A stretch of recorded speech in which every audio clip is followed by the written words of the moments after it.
E aí, turminha, beleza? Hoje nós vamos estudar um pouco da história da biologia, vamos falar sobre a teoria cromossômica da herança. Para isso, você vai lá no site Me Aprove, bota aí, ó, sites Google, tá lá já, ó, sitesgoogle.com/renova.educação.ba.gov.br Me Aprove-com, você então dá o Enter e vai ser direcionado diretamente para o site, tá? Bota lá animações, último botão de animações, a descoberta dos genes. Vendo aí? Quando você clicar, ele vai lhe direcionar para essa página, uma página de educação pública, ó, .rj.gov.com. Tem lá algumas animações que nós podemos explorar, tá? Bom, essa primeira aí vai falar sobre a história do Walter Sutton. Então, ó, em 1901, ele vai aparecer aí, ó, esse é o Walter Sutton. Olá, meu nome é Walter Sutton. Você quer saber qual a minha participação na descoberta dos genes? Sim. Mas antes, galera, eu preciso relembrar para vocês quem foi o Gregor Mendel. Então, o Mendel, ele foi um padre que viveu na Áustria, né, no mosteiro de Brunn, atual República Tcheca, que em 1865 publicou seus trabalhos com as ervilhas de cheiro, as ervilhas da espécie Pismo sativa. Então, essa é a lei da segregação, ou lei da pureza dos gametas, ou ainda monohibridismo de Mendel. O que o Mendel diz? Que para cada característica daquelas ervilhas, existiria um par de fatores. Um fator paterno e um fator materno. Na hora de formar um gameta, cada gameta ia conter apenas um fator de cada par, ou seja, um fator paterno ou materno. Trocando em miúdos, como é que nós interpretamos isso hoje? O que o Mendel chamou de fator, o que nós chamamos de genes. Então, para cada característica, existem dois genes. Um gene do seu pai e outro da sua mãe. Na hora que um homem vai formar um espermatozoide ou a mulher vai formar um óvulo, apenas um gene estará no gameta, ou o gene paterno ou o gene materno. Onde entra o Sutton nessa história? Ele estudando com gafanhotos, né, na Universidade de Colômbia, nos Estados Unidos, ele percebeu que os cromossomos na meiose se comportam da mesma forma. Então lá os cromossomos, você tem lá na meiose os cromossomos homólogos, né, o cromossomo paterno e materno, e na formação dos gametas, na meiose 1, para ser mais específico, na anáfase 1, esses homólogos se separam, de modo que o gameta ou vai ter o cromossomo paterno ou o cromossomo materno. Então, vendo essa correlação entre a primeira lei de Mendel e a separação dos cromossomos na meiose, ele fez uma hipótese de que os genes certamente estariam alocados nos cromossomos. Essa é a teoria cromossômica da herança, de Sutton e Boveri. A gente não pode esquecer também do Boveri, que de modo independente também estava estudando com ouriços do mar na Alemanha e chegou à mesma conclusão que o Sutton. Então, por isso que a teoria cromossômica da herança é também chamada de teoria de Sutton e Boveri. Bom, galera, os trabalhos do Mendel só foram redescobertos em 1900, pelo Carl Correns, o Hugo de Vries e o Eric von Tischermark, tá? E as teorias do Sutton também não foram aceitas de primeira, não. Durante muito tempo teve muita controvérsia, porque até o próprio Darwin tinha o seu modelo de pangênese, né? Não concordava muito com isso. O Thomas Hunt Morgan, que foi um grande pesquisador de genética naquela época, também se opôs de início, mas em 1920 ele aceitou a teoria cromossômica da herança e produziu muita coisa estudando a mosquinha do fruto, né, as drosófilas, a Drosophila melanogaster. Outra pessoa também, outro pesquisador que foi muito importante naquela época foi o Alfred Sturtevant. Né? O Alfred Sturtevant, ele vai trabalhar com os mapas cromossômicos, e tudo isso a gente vai estudar com detalhe em genética. Então, seguindo aqui, deixa eu voltar aqui para o tamanho original e vamos dar lá uma olhadinha aqui. Processo. Então, ó, Sutton ajudou a criar a teoria cromossômica da herança. O pesquisador comparou o comportamento dos cromossomos durante a meiose com as leis da segregação e da associação independente de Mendel, que eu acabei de falar. Você sabia que a comunidade científica não aceitou as ideias de Sutton? De início não, mas depois sim. Então, somente após muitos estudos e um grande acúmulo de evidências, por volta de 1920, a ideia de Sutton foi aceita.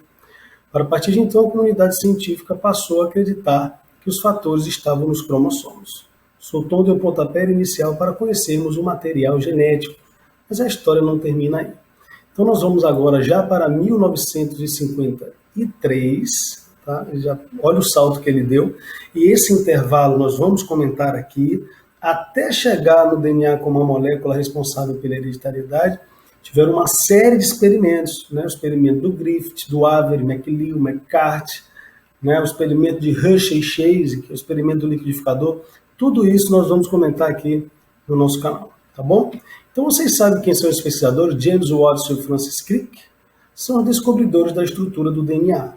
Em 1953, eles descobriram que o DNA é formado por duas fitas organizadas em hélice.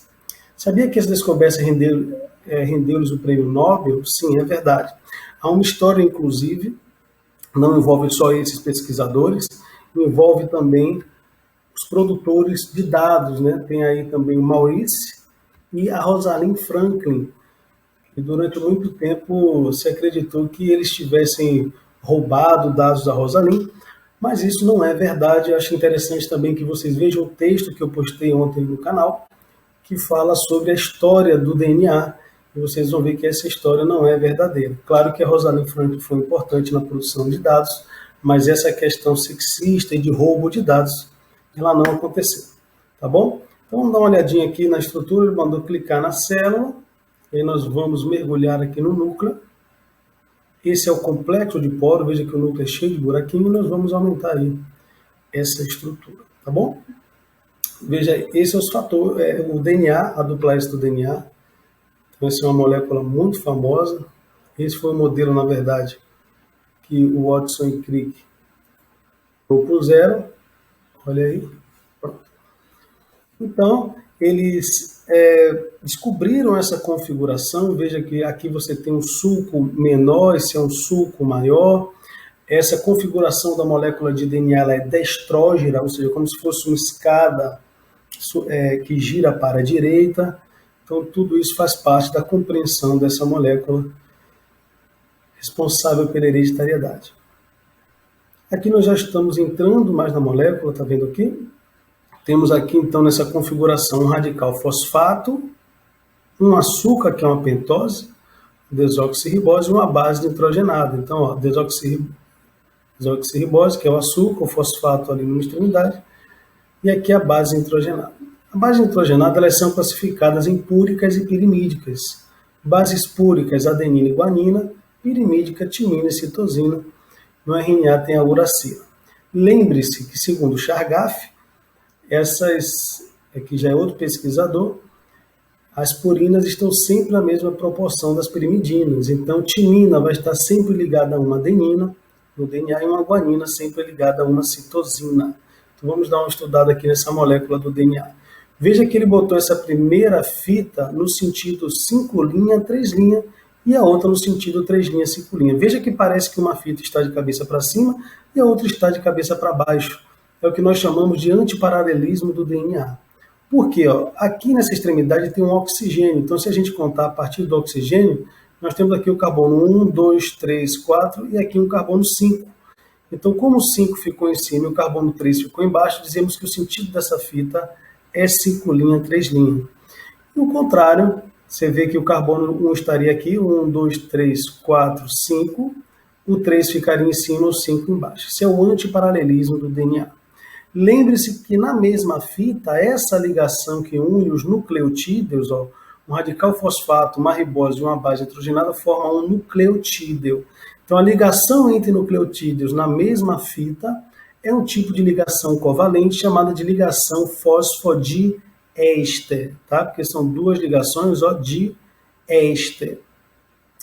E aqui nós temos a adenina sempre ligada a uma timina com duas ligações de hidrogênio. Então, entre as fitas, a ligação é de hidrogênio. Adenina com timina, guanina e citosina.